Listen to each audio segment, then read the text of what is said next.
tale of David and Goliath. In the rolling hills of ancient Israel, the air was thick with tension. The armies of Israel and the Philistines stood on opposite sides of a valley, their banners fluttering in the wind. For 40 long days, a giant named Goliath had emerged from the Philistine camp, his massive frame casting a shadow over the battlefield.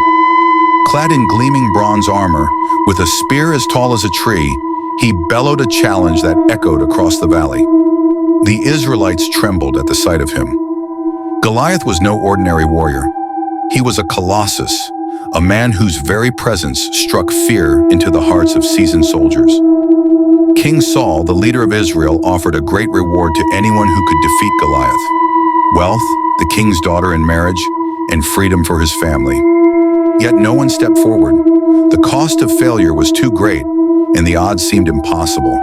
But far from the battlefield, in the quiet pastures of Bethlehem, a young shepherd named David tended his father's sheep. He was the youngest of 8 brothers, overlooked and underestimated. Yet David had a heart full of faith and courage. He had faced lions and bears to protect his flock, trusting in the Lord to deliver him from danger.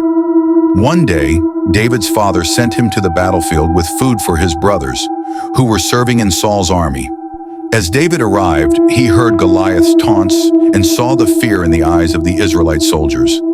Confused and angered, he asked, "Who is this uncircumcised Philistine that he should defy the armies of the living God?" David's older brother, Eliab, scoffed at him. "What are you doing here, David? Go back to your sheep. This is no place for a boy." But David's resolve only grew stronger. He approached King Saul and declared, "Let no one lose heart because of this Philistine. I will go and fight him." Saul was astonished. You're just a boy, and he's been a warrior from his youth." David replied, "The Lord who delivered me from the paw of the lion and the bear will deliver me from this Philistine." Moved by David's faith, Saul agreed. He offered David his own armor, but the young shepherd found it cumbersome and unfamiliar.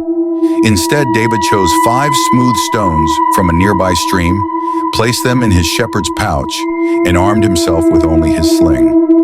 As David approached the battlefield, Goliath sneered at the sight of him.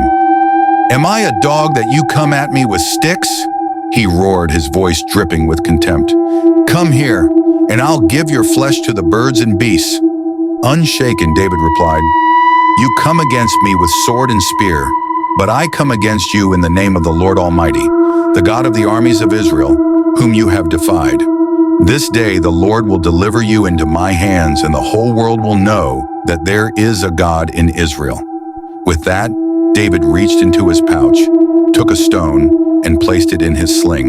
He swung it in a wide arc, the leather whirring through the air. In one swift motion, he released the stone. It flew like a bolt of lightning, striking Goliath squarely in the forehead. The giant's eyes widened in shock as he crumpled to the ground, lifeless. The Philistine army, stunned and terrified, turned and fled. The Israelites erupted in cheers, charging after their enemies with newfound courage. David, the young shepherd, had done the impossible. He had felled a giant with nothing but faith, a sling, and a single stone. That day, David's name echoed across the land, a testament to the power of faith and the triumph of the underdog. And though he was just a shepherd boy, he would one day become a king, a man after God's own heart.